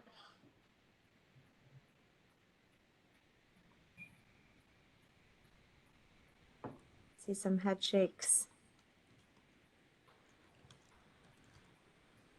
The names, since they're pretty long, are mostly the definition. Descriptive, yeah. Yeah. I think that's why I was just adding. I just want to make sure we were including something in affordability. And then lastly, just to confirm, Sarah, did you want to be on affordability as well? I guess yes, I can get invited to the meetings, and then if I can't come, something I worked on. Great, thank you. Okay, good. Perfect. Well, I'm going to move us to item 10, which is the Low Income Oversight Board, or the LIOB. And rather than having a DACAG member provide updates, I believe we have Jennifer Gordon. Is that right? Yes, that is correct. Hello and good afternoon, Hi, everyone. welcome. Thank you for being here. Thank you for having me. So again, my name is Jen Gordon. I am with the Energy Division at the California Public Utilities Commission. I also serve as the liaison for the Low Income Oversight Board. And today I'm going to do a quick or provide a quick update on the board's upcoming quarterly meetings.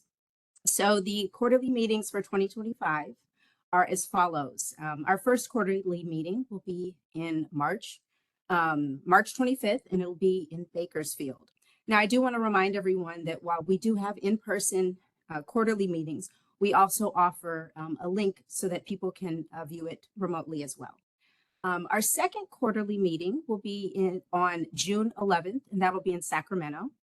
And our third quarterly meeting will be September 11th, and that will be in Los Angeles. And our fourth quarterly meeting will be held on December 11th in Oxnard. And additionally, I do want to make note that we have an upcoming subcommittee meeting, and that is with the Technical Advisory Committee, and known as TAC. And that will be that is being scheduled for January 31st. It will be from 1 to about 3. And I will be posting the agenda on Tuesday. So all the details regarding that will be there. And that's my update.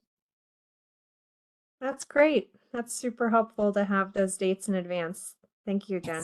Does anyone Thank have you. any discussion or questions on this item while we have Jen here?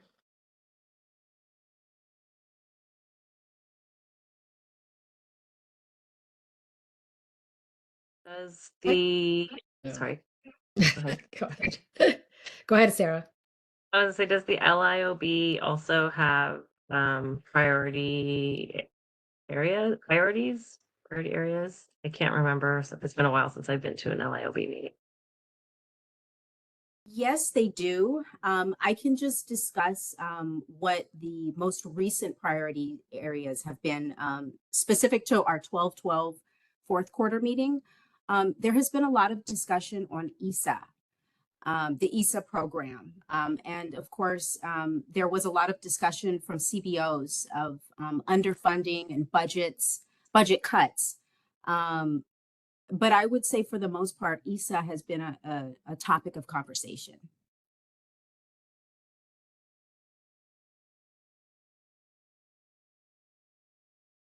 My question was very similar to Sarah, so I just wanted to know, I've never attended that meeting before, so what are the topics discussed or prioritized that just in general?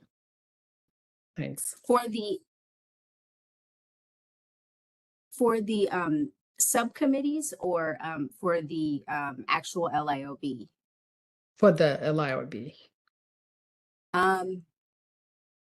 Let me get out an agenda so I can provide you with more clarity of what we discussed. We have various topics that, presentations that we provide, everything from the utility companies providing their enrollment for the low income programs such as CARE, FAIR, and ESA.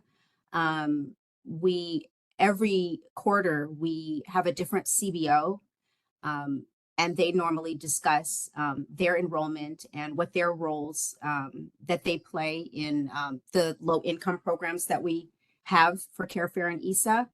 So let me get out. I apologize. I want to make sure I give you accurate information.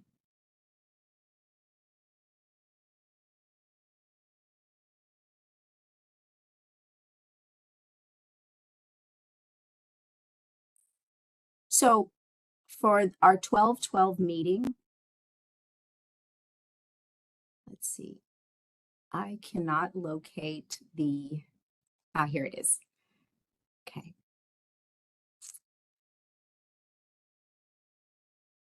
Oh, it's not coming up. I'm so sorry. Unfortunately, the only information that I can give you guys right now off the top of my head is ESA has been playing a huge role and is essentially at the forefront. I can tell you bills that have been implemented into our programs have been the SB 1130, and which is essentially the expansion of CARE. CARE at one point was considered, well, you would be, to qualify, it would be for a household of 3 or more. Now it's being taken into consideration a household of 1 or more. And then the expansion of AB 2672, that is for home key, and that has expanded. So those have also been areas that have been discussed. Thanks, Jennifer. Sorry to put you on the spot. So okay, thank you. Thanks. Also, just want to flag that Jen and I are in communication regularly. And so any information that she gets on LIOB topics that will be relevant to this group, I will definitely pass along, including the dates of the LIOB meetings. It's great to know. Thank you. Thank you, Zara. Okay. Thank you so much. Let's move on to item 11, agency announcements, particularly from CEC and CPUC staff. Let's start with any announcements from or updates from the CEC. Well, good afternoon. I'm Ryan Young. I'm Deputy Public Advisor with the CEC. At this time, I'd like to invite Commissioner Gallardo to provide some remarks regarding recent leadership transitions at the CEC. So much, Ryan. I appreciate it. And so everybody, we have big news at the Energy Commission. So we have a new commissioner, Nancy Skinner, who I'm sure is a very familiar name to most of you, if not all of you. She was a former senator, assembly member, really strong leader for the Bay Area, an array of issues, particularly clean energy, climate, very savvy. And so we're very fortunate to have her join us as part of the group of 5 commissioners. However, that also means that Patty Monahan is no longer at the Energy Commission. So that is a loss as well. Patty was a wonderful colleague, big fan of DACAG, and so just wanted to make sure you all are aware of that news. We're not sure at this point if Commissioner Skinner will be taking on the DACAG as part of her portfolio. Those things usually take a little bit, and this is Commissioner Skinner's first week. However, you do have me still as lead commissioner from Energy Commission on DACAG. So you will have at least one commissioner secured, and then once we figure out who the second is, we will inform you. Again, just wanted to let you know, there's not much more. I was going to say if you have any questions, but we don't have too much more information at this point. Thank you so much. That's the big news. Well, thanks for that. We've really appreciated Commissioner Monahan's contributions and involvement in this work, and we'll look forward to welcoming whoever the second commissioner is as well. Do we have any other CEC updates? Thank you, Julia. Back to you. Great. How about from the CPUC? Hi, Julia. Zara Jamshade from CPUC. I'm going to invite Tori Francisco to give an update on the customer generated renewables OIR. Yeah, hi everyone. Nice to see some of you. My name is Tori Francisco. Let's see, I'm the supervisor on the customer generation team here in Energy Division. I just wanted to make you all aware, and our participating audience today, that the commission voted out a new order instituting rulemaking on customer generated solar for priority communities. So what does that mean? This is a new proceeding that's looking at some programs and tariffs that are probably of interest to this board and this group. Number 1 would be the Solar on Multifamily Affordable Housing Program. Number 2, the Disadvantaged Communities Single Family Affordable Solar Homes Program. Also, what's called the RES BCT program. That's a long acronym. I'm not going to define it here, but it's a local government and tribal government tariff that can, it's a bit different from net energy metering or the net billing tariff. And there's some specific benefits that are legislatively allowed for these eligible kind of customer types. And then lastly, we're looking at the small multi-jurisdictional utilities customer generation tariffs. So it's kind of a lot, it's kind of a smorgasbord, but what it does is it provides a procedural vehicle to look at some modifications that are going to have to occur because of legislation. Like for SOMA, there was a SB 355, I think it was 2 years ago, maybe a year ago. There's some outstanding things that need to occur to bring the program into compliance with that bill.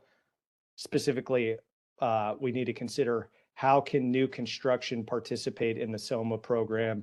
How can master meter projects participate in the SOMA program?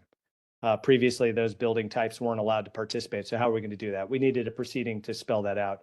For DACAG, some issues of interest are, it's been a long time since we've evaluated the program. 2 years ago, we've got some great great findings, some recommendations. We needed a proceeding to kind of thresh out some changes or proposed changes to that program that were identified in that evaluation. For Res BCT, I think there's an interest in, it is only a tariff right now at the 3 large utilities. There's no underlying program. So I can't pick up the phone and call, a utility, my utility, and ask about this program. That's not staffed. There's no administration of it. And so I think the commission's interested in perhaps understanding, well, what would it take to make this tariff into a program? And we're especially interested in, I would say, engaging tribal governments to better participate in the in that tariff and the benefits that accrue to participating governments. And then lastly, we're looking at the small multi-jurisdictional utilities and their customer-generated tariffs. These have been kind of examined only in rate cases. So like the audience, the stakeholders, the parties that participate, it's been rather fragmented. It hasn't gotten the full review that we saw perhaps in the NEM proceeding. And so the idea here is we're bringing all these issues into kind of a single proceeding, perhaps maybe with multiple tracks, and looking at them, not in a siloed way, but kind of in a more kind of informed, holistic way. I'll open it up for questions, but I did want to just go with like the next steps here. So the OIR just got voted out. Once it's issued, it hasn't been issued yet, but once it gets issued, likely next week, within 30 days, comments are due. So stakeholders, parties, folks that are interested can have opening comments and become a party to the proceeding. And then in 45 days, reply comments are due. Then after that, and probably the earliest in March, there's going to be a pre-hearing conference where the scope of the proceeding is kind of identified. People can come to the pre-hearing conference. It's likely virtual, ask for party status, et cetera. And then there's likely going to be a scoping memo and a ruling that comes out that defines the scope of the proceeding that occurs after the PHC. So any questions with that? I mean, I'm happy to, if folks are interested in the OIR, you can email me, or you can contact Zara, and we can provide more information, but happy to answer any questions you all may have. Thanks, Tori. Yeah, Sunny. This is a lot of information. Thank you for bringing this to our attention. Can we get more information about the proceedings? What is happening for all the things that you have discussed so far? The SOMA, the DACAG, all the changes that are happening, is that going through proceeding, or is it like something that's finalized? If so, can we get a presentation on those topics? So what this does is this launches the proceeding to do these changes. So we are at the very beginning here. We're creating a proceeding by which we can make changes to these programs. So the old proceeding that governed SOMA, DACAG, that was closed in December of last year. That was the R1407-002 proceeding. It was a 10-year-old proceeding. Mm-hmm. Commissions kind of had moved to closing out these older, juvenile. I don't know how old is that? That's like a middle school aged proceeding. And so we've closed that one. We have a brand new one. And so this is the opportunity by which the DACAG members of the public, folks who want to become a party, you can start to subscribe to this new proceeding. We've launched this new proceeding.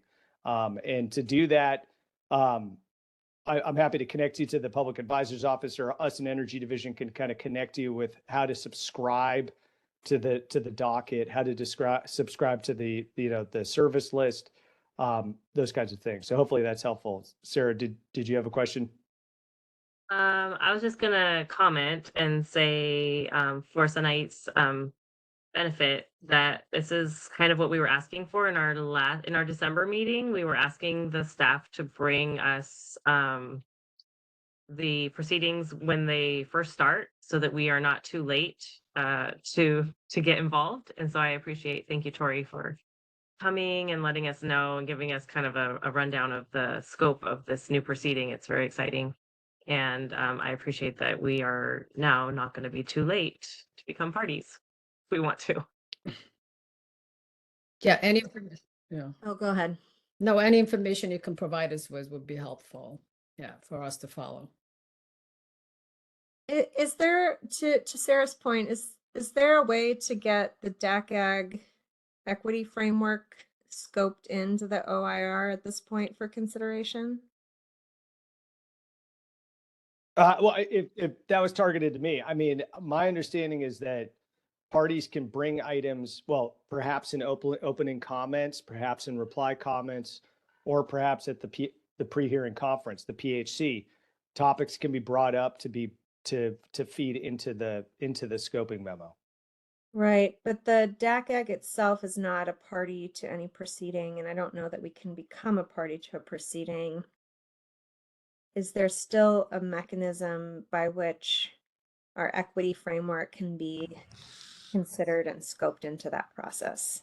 Julie, and I would ask, to talk to the public advisor, maybe reach out to legal to clarify, but I know in the past, DACAG has drafted a letter that they've sent to commissioners or the judge, and the judge could docket that letter and you could send it to the service list in the proceeding.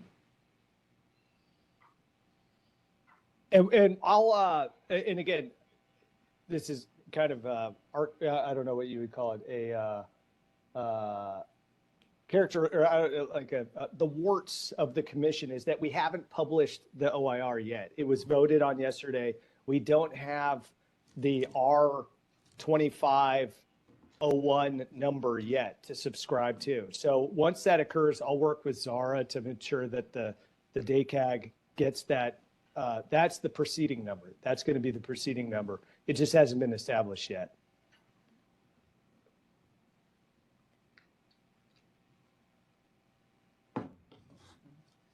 Thank you, Tori. Yeah, thank you, Tori.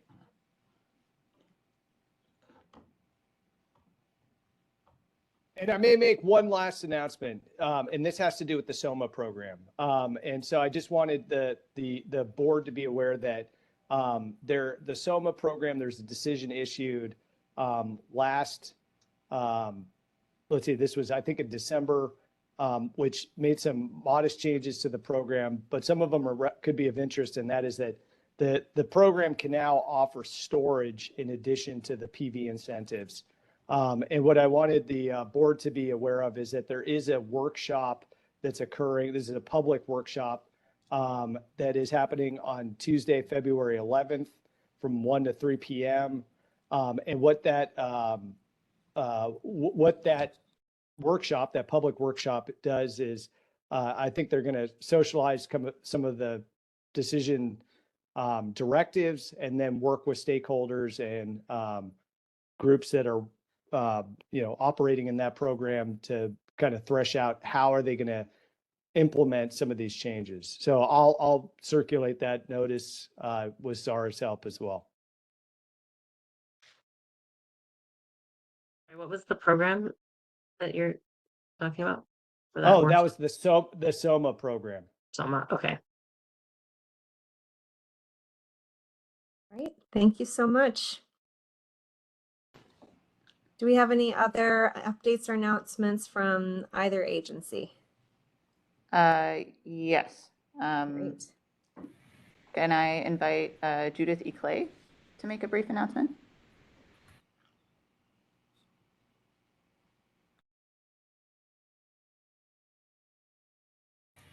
Apologies, Judith, you're muted. Hi, everyone. Just wanted to share something a little bit unusual. I know that this body isn't made of nuclear engineers, but I wanted to share that and hopefully I'm trying to share on the screen now. Okay, just a sec. There. I just wanted to share that the California Public Utilities Commission is seeking applications for the Diablo Canyon Independent Safety Committee. Applications are due on February 13th, And this committee consists of 3 members, and this year's application is for a nomination as the candidate for appointment by the Attorney General. But we basically handle the application process at the PUC. Only persons with knowledge, background, and experience in the field of nuclear power plants and nuclear safety issues are eligible for committee membership. So if you know someone, or if you have some hidden talents, please let them know that this opportunity is available. Thanks very much. Thanks for sharing that, Judith. Thank you, Judith. And then one final announcement from the CPUC before I hand it back to Dorothy, is there is a new notice of intent from the DOE for fiscal year 2025, the Grid Resilience State and Tribal Formula Grants application. So that application period is expected to open in February of this year. And the grant allows for applications from states as well as Indian tribes. And so that information will go out in the DACAG newsletter. So that's all from CPUC. And then I'll turn it back to Dorothy. Thank you so much, Zara. So just highlighting the newsletter again, that's going to be coming to you today. And also members may have noticed an email that went out earlier on this month to all of you with a note. DACAG members or DACAG is seeking new membership. So we're going to send that and that email again attached to that newsletter, so folks can send it to your network and of colleagues in different areas and regions all over California, so we can see so we can see about adding new members. We'll come back with more information after that closes. But at this time, we just want to send that out and request you share that with your membership. Also have an announcement from a colleague, Sebastian Ruiz. And I'm gonna, if we can unmute Sebastian. Dorothy, just real quick on the DACAG recruitment. How many new members are we seeking? And are there any priority areas, either in terms of expertise or geographic representation, that we should be aware of? So we can note for geographic, I can note there's a lot of folks in Northern California. We do have some folks in Southern California, but far north, I can say we don't have a lot of representation there. Not too much representation in the central region, and CPC can correct me there if I'm wrong as well. So those are things to consider. As for expertise, I'd have to talk back with my colleagues and get back to you there, or send out a more tailored response to y'all. I can chime in here. So just to add on in terms of regions, we're looking in San Bernardino, Riverside area. We're looking in Imperial County, as well as the Central Coast. We currently are missing representation there. And then as far as expertise, we're definitely seeking folks with transportation electrification experience in particular. So if that helps guide things.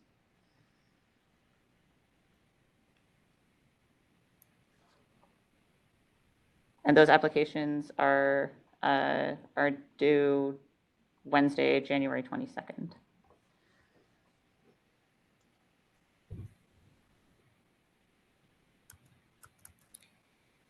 Thank you so much, Zara. And so any other questions on that? Apologies. All right, seeing none. On to the next announcement. I have my colleague Sebastian Ruiz to give an announcement. If we can unmute Sebastian, there we go.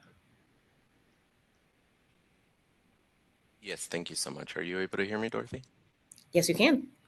Hey, good afternoon, all, and buenas tardes. My name is Sebastián Rubio Ruiz. I'm here to share two webinar opportunities coming up on the CEC side. The first will take place on February 6th, and it will feature California's 4 leading gas R&D programs that includes SoCalGas, PG&E, Southwest Gas, and of course the CEC. Each program will provide a general overview of the various components within their program, such as the annual budget, research area interest, the community engagement planned for the year, and the project selection process, as well as ratepayer benefits. The second of these webinar opportunities is the California Ports and Offshore Wind Symposium. So the CEC will be co-hosting this in collaboration with the Port of Long Beach. It is a free event and it will take place on February 21st. It's going to explore the pivotal role of ports and communities in California's growing offshore wind economy. We wanted to share this particular opportunity because it does include a panel focused on working with crucial partners to improve portside communities. The panel will include orgs such as CEHA, CAUSE, ECR Communities for Environmental Justice, Redwood Area, Core Hub, and finally, registration for both of these is free to attend. The second event, the latter, in-person registration is available, but may be limited, and we'll place those links in the chat for you both shortly. Thank you. See those links in the chat. Thank you so much. Okay, with that, I think we can move on to item 12, which is agenda setting and attendance. And I'd like to take this opportunity to see if there are any topics that DACAG members want to propose for future meetings. If you have something to propose, it's always helpful to know if there's a time frame within which you'd like that topic discussed. I just have from my notes, we had previously talked about a presentation on the JDI informational proceeding and action plan, possibly in February. I know that there was interest in hearing more about SB 100, potentially in the February and March timeframe. I have IRP for February as well. These are all from the December meeting, I believe. We'll keep looking at the governor's executive order updates and anything that might be available there regarding affordability. It sounds like we are going to hear both at the next meeting and in the annual report materials the number of SME meetings that have been held per priority area.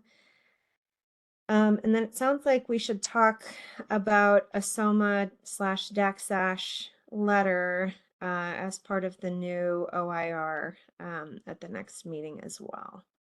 Is there anything in addition to those topics?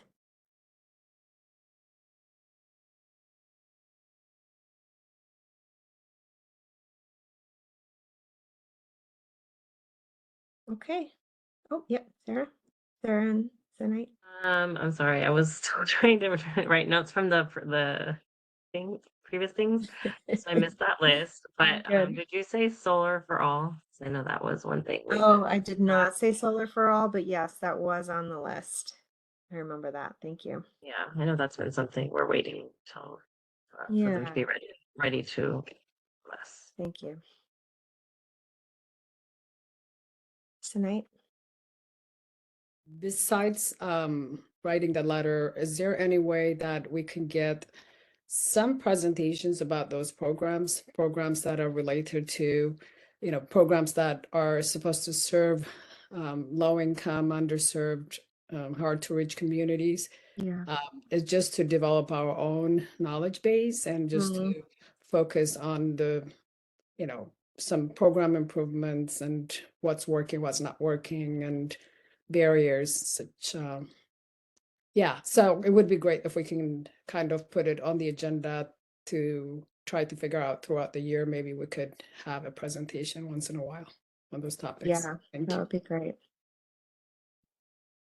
Yeah, and the other thing that we had talked about doing is sort of like a member highlight at each meeting. So if there are any members who are interested in sharing about their own area of expertise, or some of the priority topics that you all work on in your day jobs. It's both a good tool to get to know one another better, but also to learn about different topics relevant to this membership. So, and be happy to hear any volunteers. Doesn't have to be the next meeting. It could be August. It could be October. You know, but would love to have an open door for that as well. And if I may add one more suggestion, it's, we had updates that we got from different, departments or commissions. Is there any way to get, like if there's going to be a webinar, it's going to be a proceeding and all that stuff that could be sent out ahead of time so we have that information in our inbox? Because like I heard a lot of things now, right, but it's just like you have to go find them unless somebody remembers to send them. So if there is a way of kind of organizing the information and it's in one place, so we may be able to go back and just click on, register or, look up that information. That would be helpful. Thank you. Dorothy and Zara, do you want to talk about the newsletter that you send out? Yeah, thank you so much, Julia. So, and Zara, feel free to add on. So the newsletter, it's a curation of a lot of information that we do mention here, and any that we don't. There may be additional meetings that you may have, you as members may have interest in that either agency is hosting, that we do add there just in case. And so we try to, everything that's announced here will be in those newsletters. If you aren't getting those newsletters, or if it's landing in a space not intended, please let us know. They are coming from, the email is publicadvisor@energy.ca.gov. So if that seems odd, or if you're not receiving that, definitely let me or Zara know, and then we'll make sure to try again or try a different email so that we can be able to get that information to you. Okay, thanks.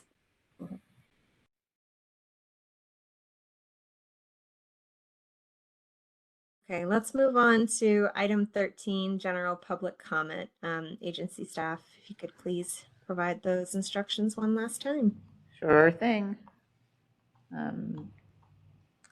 The DACAG now seeks public comments on any matters related to the DACAG or today's agenda.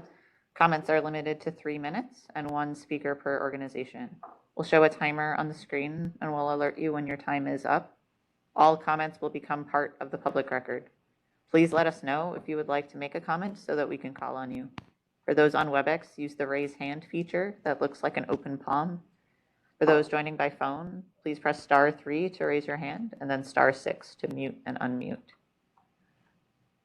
With no one in the room, let's see if anyone has their hand raised on WebEx.